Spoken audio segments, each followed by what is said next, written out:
Hello, Assalamualaikum. Tekan je kau, bye-bye. Mana pergi yang tak balik ni? Aduh, bawa balik sungguh. Manalah perginya? Dia melancong pula ke?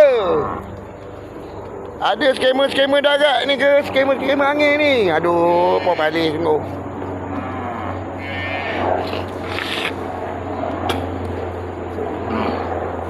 Dia ada sistem babi ratan ke? Barbaratan alamin ke macam mana?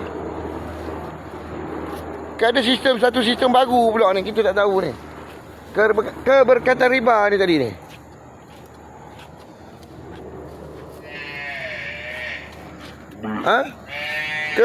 Keberkatan jatuh. Tak nak jatuh. Ke jadi macam mana skamer ni? Yang skamer angin duk bangunkan selama 15 tahun, 16 tahun ni. Dia kena curi barang-barang dalam rumah, dia kena rompok. Dia kena bakar jenazah.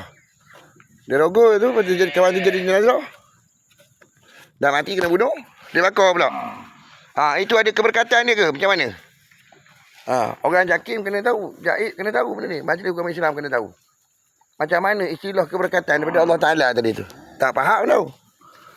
Yang saya faham, sana sikit. Yang saya faham, menyusahkan saya je. Bawa balik. Balik rumah tengok pintu pun tak ada. Pintu bilik pun tak ada. Kau bayangkan. Satu individu ni, apa benda ni. Dia dengan apa benda?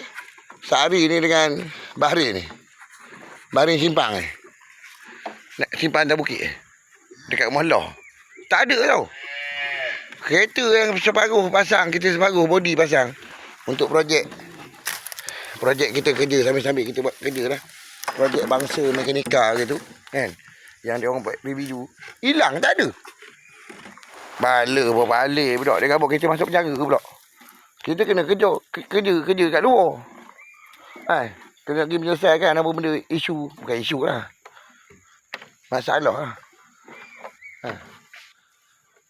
Dia orang panggil masalah negara lah kan. Isu penipuan terancang tu kan, kelompok tu kan.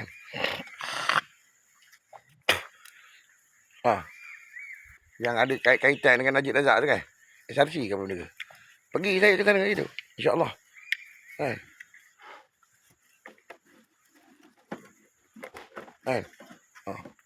Itulah.